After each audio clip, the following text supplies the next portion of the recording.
Hello, guys. Welcome to my channel for Aries all over the place. I'm glad that you're here today because we are going to talk about all things Love is Blind. I know you're probably like, girl, I thought this was supposed to be a vlog channel, and it is. And believe it or not, I do have a vlog coming up for all things holidays: Halloween, Thanksgiving, Christmas, New Year's, and Valentine's Day. Mhm. Working on it. It's coming. But I just had to, take a pause from all other content to bring a review of Love is Blind. Now, I used to do like little reviews of Married at First Sight on this channel years ago, and every time these seasons roll around, I'm always like, why am I not making my own review video? So here I am today to talk about it. Now, let me say, I did say that I wasn't going to watch this season because I was so disgusted by how they did Edmund last year, or last season, should I say. I didn't like that at all. And unpopular opinion, I am Team Clay when it comes to Clay and AD season. I didn't like how they did him either. Argue with your mama about it, but I didn't like it. And I'll kind of touch on that a little bit as I get into some of the subjects that we will be discussing today. But anyway, the reason why I did tune in is because they are based out of Columbus, Ohio this season, and I'm from Akron. So somebody knows somebody, you know what I'm saying? So I had to tune in. Now, to give a little grace to the season so far, I think that I like the way production has done a few things, even though I've heard some little shady things that are going on behind the scenes, which we're also going to get into. But um, I think that they're doing that on purpose for sensationalism. All of the things that I've heard about how they cast this show and how the producers move, it doesn't surprise me that they're doing things to piss us off.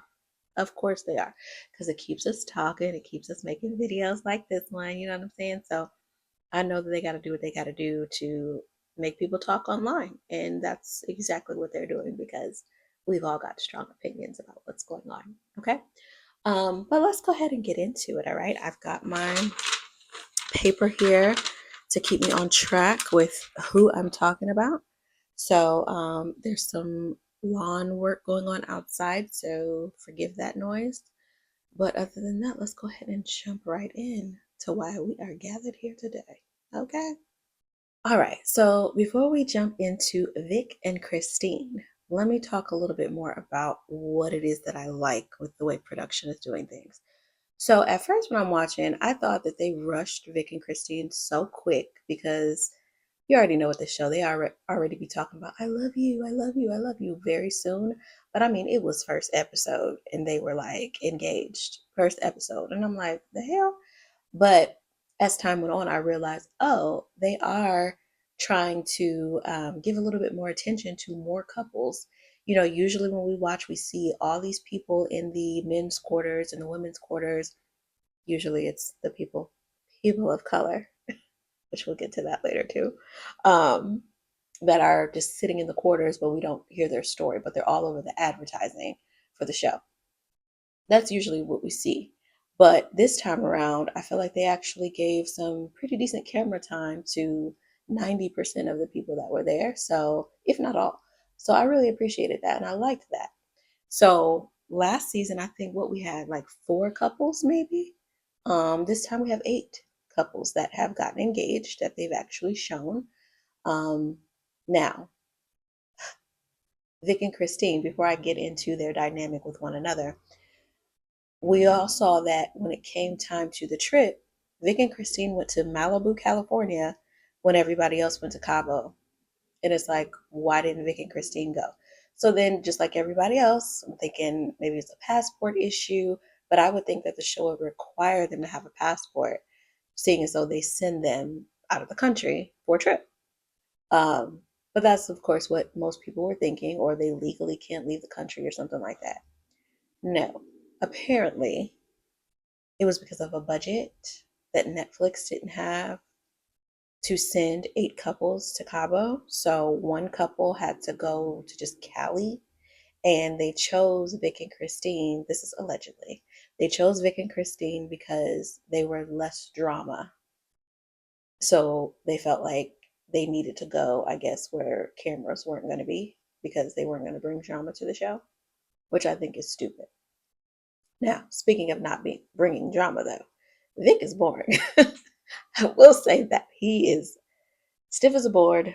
I'm more questioning Vic's intentions because, again, we've heard all the rumors, or at least most of us that we follow and listen to a lot of other like reviews and things, that the way they cast the men for this show is not traditional to the way the women apply for the show.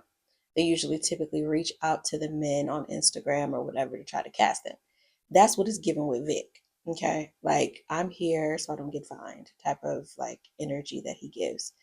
Um, However, I do feel like I question his intentions more than Christine. Christine seems very genuine. She seems like she is more fun. I don't know. I've heard some opinions that say she's boring too. But now, again, they didn't really show much of them when they were on their trip. So we don't know really a whole lot about their dynamic outside of the pods. However, when they show the previews that are coming for the next episodes, and they show her mother talking about how she's ready for grandkids, and then they standing outside and she asks him, do you have reservations about having kids, knowing that your kids will be raised with a white mother? And then they kind of show him kind of like looking like he has reservations. Um, Listen, let's be real. This day and age, you got to side eye and question everybody. Okay. And that's no shade to all the white people out there. But with the climate that we are in and that we live in, yes, you should be concerned. Okay. And that's not necessarily, a total dig to her or to her family. They could be lovely people. However, with the climate that we live in, you've got to be careful and make sure that they are fully understanding and aware of what they are getting themselves into by raising a Black child. Okay. So let's just keep it all the way real with that. It ain't really much more to talk about Vic and Christine, so we can go ahead and move along. All right. So next on my list is Chris and Jessica. Again, two people that I really don't see a lot or didn't pay too much attention to. Jessica seems like a really sweet lady. Chris is cool. She's a little insecure about her age and the fact that I think she's 6 years older than him, which is wild. There's just, I don't know, it works with some people, but there ain't no way. Ain't no way. I've dated younger. But yeah, it's not a fun time. It's not fun dating people your own age these days. Even older. I've dated older. I've dated same age, younger. It don't matter. Okay. But it's very risky to date a younger man. I've also seen online where they've got some different political views, maybe. So she did mention that she was glad she didn't have her phone because she didn't want to see a whole bunch of stuff because of her very strong political views. And that could go either way, right? But apparently she is, very much an ally of the LGBTQ community. Um, she's anti-Trump, all the things, and he is MAGA. So I don't know why they didn't have that conversation in the pods. I mean, I know it can get a little sticky having those conversations, but we're talking about people putting a ring on it, okay? You're getting engaged to these people. So I think that that is a conversation that absolutely should be had, just like the conversation and topic of kids and all that should be had. They should have had that conversation prior to getting engaged. So we'll see how things go with them. Don't really have, again, a whole lot to say about their dynamic. However, since we're talking about Chris, we're going to jump into talking about Bree now. All right, Bree and Connor. Okay, so in the pods, when Bree went in to go break up with Chris because she decided that Connor was her number one, and Chris basically told her, "Oh, I was going to tell you the same thing. Like, yeah, like I'm feeling Jessica." So cool. Like, she acted like she was so happy, she was fine with that. I feel like when they all came together and met one another, she was projecting her feelings about the fact that she wanted more interaction with Chris. She tried to make it a whole group thing and be like, I just, find it weird that, we're out here with our exes. First of all, I think that is so weird and so strange when they refer to somebody that they were talking to in the pods as their ex. You knew these because for 7 days. What are you talking about your ex? Are you kidding me? Anyway, yeah. So she's like, I just think it's weird that everybody's talking to their exes. but it's just very surface level. And I don't get it. Like, why is nobody pulling anybody aside? And Connor was straight up like, so you saying you wanted Chris to pull you aside? Is that what this is about? And she's like, I mean, yeah. What? She don't give up. Okay. Um, I think she saw Chris and was immediately attracted to him and was like, oh, which again, I feel like production, this is what they should do going forward. Okay. Because people lie and be like, I've never watched the show before. You're lying. Okay. Everybody at this is season 10. Everybody at this point has watched Love is Blind. You know how Love is Blind works. So why are you so surprised or shocked if you may become more attracted to somebody that you see in person? The whole premise of the show is for you to become attracted to somebody that you cannot see. All right. So for you to start just crashing out as soon as you see him, it's just crazy. You know how this works, and relax. And she made it very clear that she was wanted to talk to Chris more. And she said it. She told Connor she wanted to talk to him. Then she did talk to him, and she was being really awkward and flirtatious with him. And then, Chris is like, you and Connor look good together. And she's like, we do? Do we really? We do? Like she wanted him to say something different, like, actually, nah, y'all look, you would look better with me, actually. Like that's what she was fishing for. And he wasn't giving it to her yet, even though the previews kind of make us think that something might be going on a little bit later. But at that moment, she wasn't getting what she wanted out of Chris. She wanted Chris to say, yeah, you should have been with me. And then for her to go back to Connor and say, I wouldn't mind talking to him a third time. What? Mm-mm. Nope. Couldn't be me, Connor. But yeah, so that's what I have to say about 3. Okay, next on my list is Emma and Mike. So Connor and Emma had a connection in the pods, and Connor broke up with Emma. Let me talk about Emma because I don't really have a whole lot to say about Mike. Sorry. But Emma, baby girl. Now, again, I did hear some rumors about Steven being a little bit of a creeper behind the scenes. But I will say, Steven came into that pod and said, I'm telling you right off the bat, I'm not one that's going to get deep. So if you're looking for somebody to have deep rooted conversations, you ain't going to get that from me. Like he said that straight up. And Emma wanted something deep, which is also understandable. Like, again, we are on a mission to get engaged to somebody. I'm going to need you to get a little deep. But he was very honest about that up front. Then when he tried to be deep with her and go above surface level, she was cut off and was like, he's like, let's talk about your first kiss. And she's like, it was with a boy in high school. And he's like, well, duh. Okay. Like, that's all you have to say? Well, nobody liked me in high school and nobody liked me in college. And like, she just went off. It's like, girl, relax. And I understand she's very insecure about, the surgeries that she's had to have and her scarring and things like that. First of all, Emma is gorgeous. She's beautiful. But she's got those insecurities. Then on top of that, she's got some identity issues with being adopted by a white family and not knowing her Chinese roots or her Chinese family. But again, it's 2026. Get on Ancestry or something and figure it out. Like, go explore who you are. I know it can be uncomfortable for some people to do that, but it's at your fingertips. Like you have that ability to do that. And I think that she could benefit from some soul searching and identity searching. But she like popped off on Steven for no reason, at least from what we could see from the editing. And he tried to get deep with her, but she just wasn't. And he wasn't that empathetic, but he just seemed like that's just his personality. And it did made it seem like once he went back to the quarters and told the guys what happened, of course you gave them, room to go in there with Emma now and do everything right and say everything right. So I'm not going to give them too much credit for their empathy either. But Emma ate it up. She's like, oh, they did so much better and they, empathized with me. And that's what I really wanted from Steven. And girl, but she was doing too much. I don't believe she wants kids. I can't really tell actually. A few people that I've talked to said that it's pretty clear she doesn't want kids. I just think she's scared. But again, you can't tell people what they feel and what they want, especially when it comes to children. If you don't want kids, that is okay, but you have to be honest about that. That's the one thing I will say with Mike. I fear that she's not being honest about the fact that she doesn't want kids. And Mike has been very clear that he does want children. And she has made it seem like she may change her mind someday.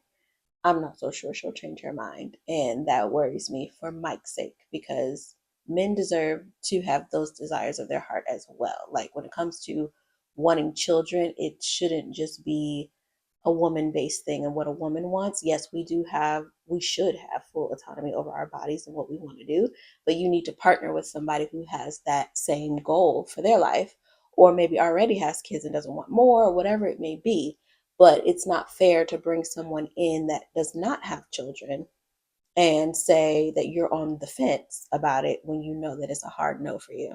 That's very selfish and would not be right. So I'm really hoping that when she says she's not sure, she's telling the truth and that she's really open to other possibilities of having kids and adoption. Um, it seems like it would make sense that she would be open to adoption, seeing as though she was adopted. And I get her, fear, but he's like, well, we can get genetic testing. There's so many things that you could do that are so innovative now. But she still was kind of closed off. So that's why I'm like, well, maybe she just don't want kids, but she's afraid to say that because she doesn't want to not get around. All right, Miss Amber and Jordan. Okay, so Amber, let me not talk about that later. Amber seems like a really nice person. However, she don't like Jordan. She don't like him. She's not attracted to him. Production age because they can do little things that make you kind of give clues to what someone is thinking or feeling. Because when they were in the pods and they were joking about their parents and what they may or may not look like, uh, Amber goes, "Well, as long as you're not 60 years old and fat." And then the music stops in the background and they're showing Jordan sitting there because Jordan's a hefty guy. Um, she don't like fat boys. Okay. And I could tell when they first opened the curtains or opened the little hallway that they, reveal. She wasn't attracted to him. She didn't like him. I don't know why she was standing there posing like that. And I've seen some memes talking about that. I didn't understand what that was all about. Her posing. That was weird. But when that thing opened, she did not like what she saw. Again, the show is called Love is Blind. It ain't. She had like this look of disgust. And then even when they were together in the hotel room in Cabo, she was like smiling as if she were happy, but it was so fake that it was making her look like she was on drugs. It's like, girl, stop with that fake smile because it's making you look crazy. You don't like this man. You're not attracted to him. She's trying to convince herself that she is. He's a nice looking dude. Listen, I didn't had a few hefties in my day, so I ain't all the way mad at Jordan. Okay, but she don't like him. When they were outside, all the girls, and they were talking, she mentioned something about him being hefty, and or was that the word she used?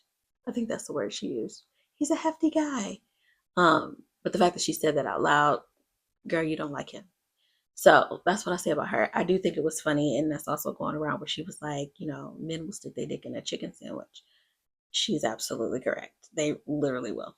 But I thought, I don't know. I think Jordan's a cool dude. I think he's nice, and I think he seems genuine to this process. So we'll see. Okay, Ashley and Alex. Okay, I like them. Now, I don't know if it's because they're steamy. I don't know, but Alex is fine. Let's talk about that, okay? And he know he fine. I don't think his intentions are pure as to why he's on this show.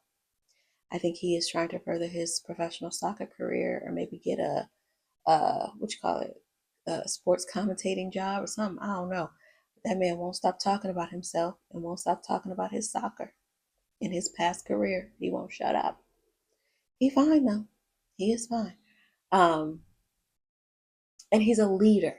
If you notice, he talks about what they're going to do, what the plan is when they leave out of there. He's like, listen, we're going to go back to Cleveland, Columbus. We going then from there, we're going to go to Arizona, check some things out and see if that's where we want to be. And then after we leave there, we're going to go here and check that out and see if that's where we want to be. And Ashley's just like, okay, mm-hmm. Ain't mad at it. Now, Alex has also voiced his preference and has said, that Ashley is not typically who he would normally go for because he goes for more darker complected women. Um, I do think Brittany is more his type because I didn't see it on the show, but it's clips going around online showing him say that he was attracted to Brittany and that Brittany was more his type. I didn't see that, but there's some clips floating around that are showing him say that. Um, I think all the ladies like Alex. There was not one woman that wasn't like, Alex is fine. Because he is. Let's be real. He is. He's nice looking. He sure is. Um, but I think that they cool. Now, Ashley also clocked it when she saw Alex talking to Brittany off to the side, which we'll get into why Brittany was having a conversation about her man in a moment. But she asked, like, well, do you feel like you were having any flirtatious conversation with anybody? And he's like, no, I don't think so. And I think he named Jessica and Emma. I know Emma was one of the people he mentioned, but he omitted Brittany.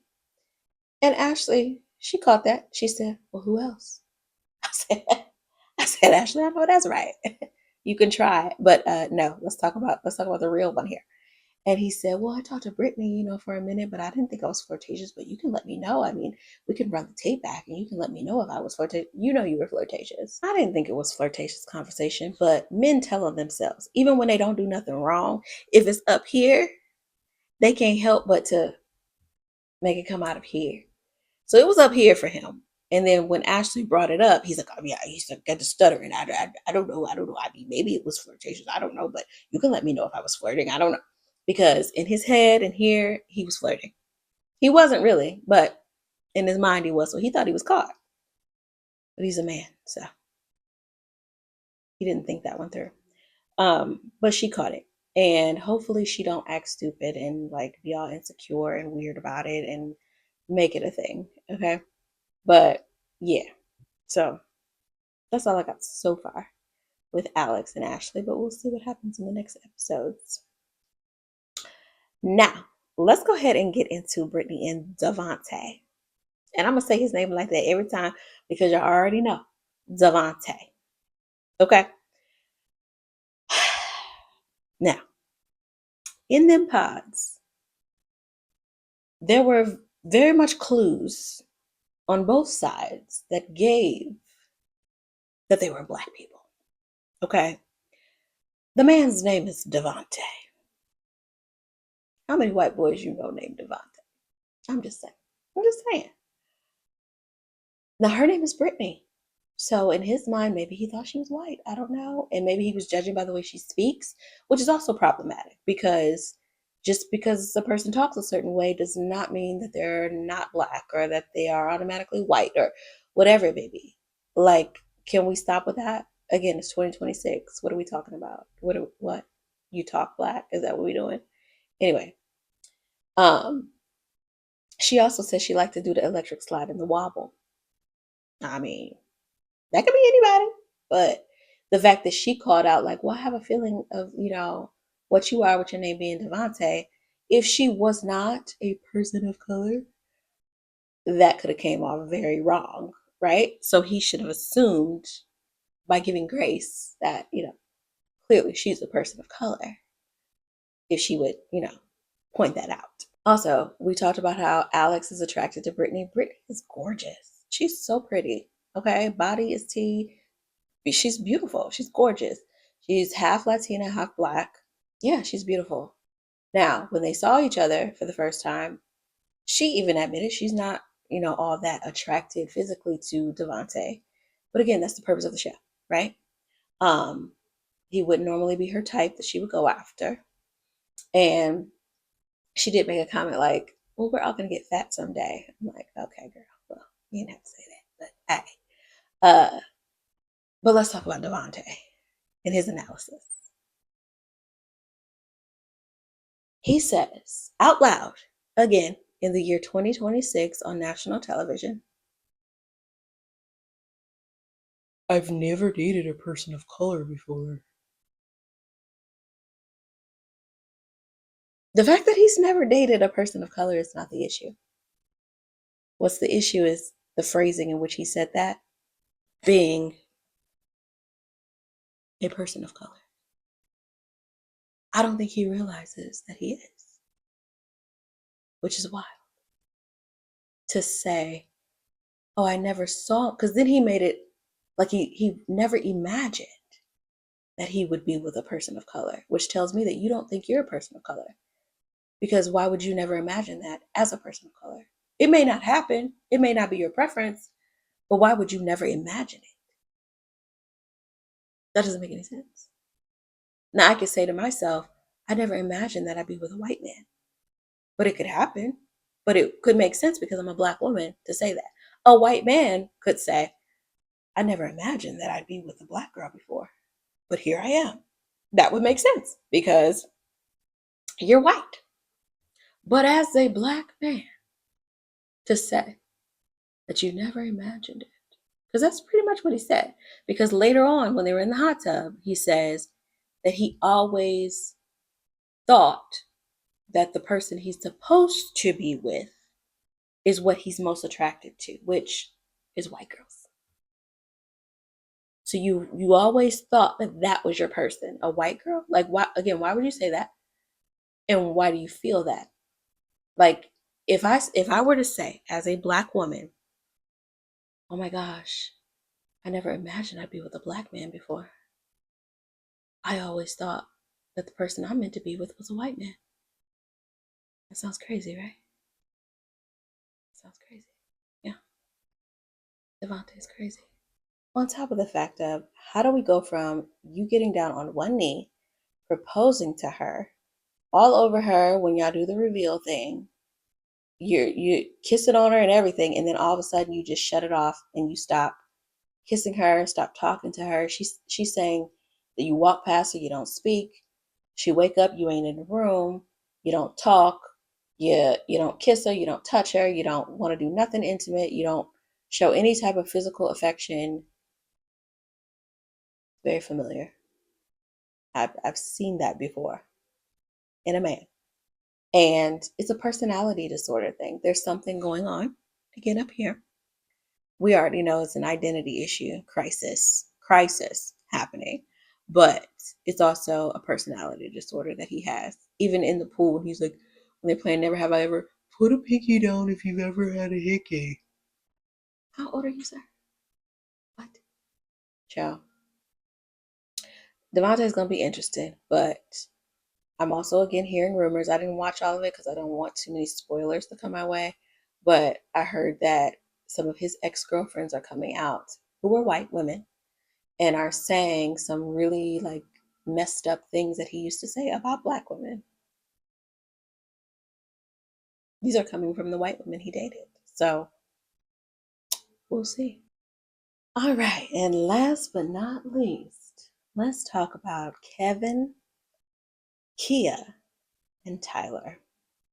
Now, I don't know if I should talk about Kevin first or if I should talk about Tyler first. Let's talk about Tyler.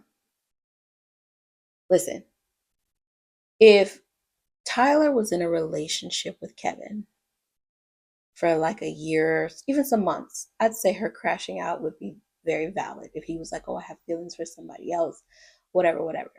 Very valid. However, they've been in this pod situation for 6, 7 days and she's tripping. Okay. Now, I also understand the scorn energy that she's giving off. We tired. I understand. We tired. Okay. I am Tyler. I've been Tyler. I've crashed out. I've stormed out. I've cried. I've done all the things. So I've been Tyler. Okay. In this scenario, in this situation, she shot herself in the foot because he never chose anybody out loud, which we'll get to that. She basically self eliminated because he wasn't done with the process. The only person that I say, not only in this season, but in a lot of seasons past, who understood the assignment It's Kia. She understood the assignment. It's a TV show. It's an experiment where you are supposed to date multiple people. You are supposed to be confused about who you want to get engaged to. That is the whole purpose and premise of this show. And if you didn't know that, why did you come on this show? Tyler came in strong, like my man, my man, my man, and you better not talk to my man, my man, my man, and you better tell everybody that you're my man, my man, my man, right now. It was very bullyish, and it wasn't right. And Kevin seems like a type that is easily bullied. I'll get to Kia in a second, but let's talk about Kevin. I told my sister that Kevin had no idea that he was going to get this far in the process. He definitely didn't think that he was going to have two women fighting over him. He did not see that coming because what in what world would that ever happen as far as he thinks? I'm not saying he's not a good looking guy, but I'm just saying in the real world, it probably wouldn't be happening. So, of course, he was scared. Of course, he was nervous. Of course, he didn't know what to say, what to do. But he was being a punk. Okay. Straight up punk. All right. Sorry, Kevin, but he was being a punk. Um, and she was bullying the situation. She forced him to say, "You're my girlfriend. I pick you," instead of him saying, "You're my number one," which would have been smarter because then that would imply that you have a number two or possibly a number three. But instead, he was like, "You are the one for me," because she made him say it. And she didn't have to pee. She went in that room because she wanted to tell everybody that he picked her. And I'm so glad that the other girls were like, "Well, Kia feeling the same way." Like, and again, I don't know if this was a production idea to have him and Kia exchange gifts, but not him and Tyler exchange gifts to bring some drama, of course. I thought that was weird. Um, Kia understood the assignment, but Kia also knew what she was doing because she was playing her position. Um, I think she handled things very maturely. Again, I see some things online of people tearing her up, acting like she was in the wrong for stringing him along or whatever. No, I think at first I thought that when she was like, "However, you're not the man for me," I was like, "Nah, I know you lying. All this we'd have been through. What?" But then she said to him, "You're not ready for this process. You shouldn't have come here. Like, you're not ready to be anybody's husband. And it's not fair to Tyler. It's not fair to me. Like, you are very indecisive and you're not sure." And I agree. I don't know why he came on the show. He probably didn't apply, like most of the men don't apply. He was probably selected or just thought it was something fun to do, but had no idea that he would get this far. That's what I think. But she handled it very maturely, and I commend her for that. And she said she chooses herself. So I didn't have any problem with that, but she literally is the only person who understood the assignment and understand how this show works. Tyler, again, I have been there. I understand. I could feel how she was feeling inside. Like, "You're not gonna play with me, quit playing in my face, I'm leaving." Like, I get it. I understand, but it was 7 days. You look a little nuts. Not a little nuts. You look nuts. And as a big sis, I'm gonna tell you, girl, calm down. Calm down. Like, I understand. We tired. I get it. But that was too much. Uh and she kept saying, "Oh, he's not my husband. He's not my husband." You were not his wife.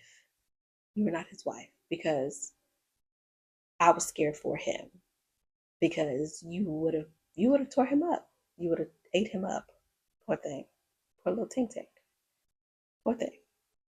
So that's all the couples. But before I wrap this video up, let me talk to my sisters out there. Okay. I mentioned in the beginning of this video how uh, I didn't like how they did Edmund last year, and I don't like how they did Clay. All right. This show is never going to beat the allegations as far as racism, prejudice, all the things that people say about the show and how they portray Black people, Black men specifically. You're not beating the allegations. You're not. And we're going to put Devontae in there too, because you knew what type of backlash this man was going to get. You knew. However, let me say this. I've been seeing people who are Team Tyler and agreeing with her behavior because we feel like that is what we're supposed to do as Black women, is to just support the Black woman, period. And I could not disagree with that more because, again, we've all been there. We all can relate to it. However, we got to call out what ain't right. And we also have to not be blind to the purpose of the show, which I said in the beginning how I was Team Clay, because Clay did what the show was meant to happen. He made a decision at the altar. That's what this show is about. It's not there. It doesn't say that you have to get married at the end. The show is literally designed for you to make a choice at the altar. I believe it's even in their contract to make the choice at the altar. If you can, go to the altar and say no. Just like what was her name last year with Edmund? I can't even remember her name, but she made a choice at the altar.